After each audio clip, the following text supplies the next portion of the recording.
Kto je nový minister športu Rudolf Huliak? Narodil sa 5. mája 1975 v Očovej a vyštudoval odbor prevádzka a ekonomika cestnej a mestskej dopravy na Žilinskej univerzite.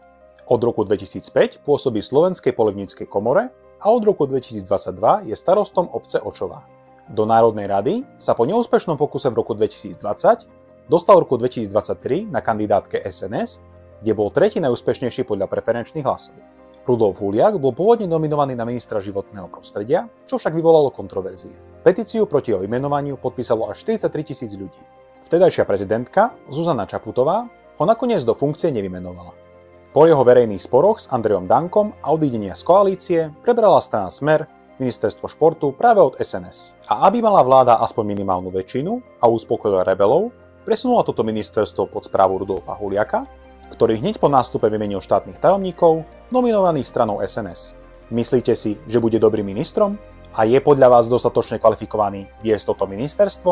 No a ak ste toto video dopozerali až tu a páči sa vám naša tvorba, podporte prosím našu verejnú zbierku na Donio, link nájdete v popise videa. Vopred vám srdečne ďakujeme.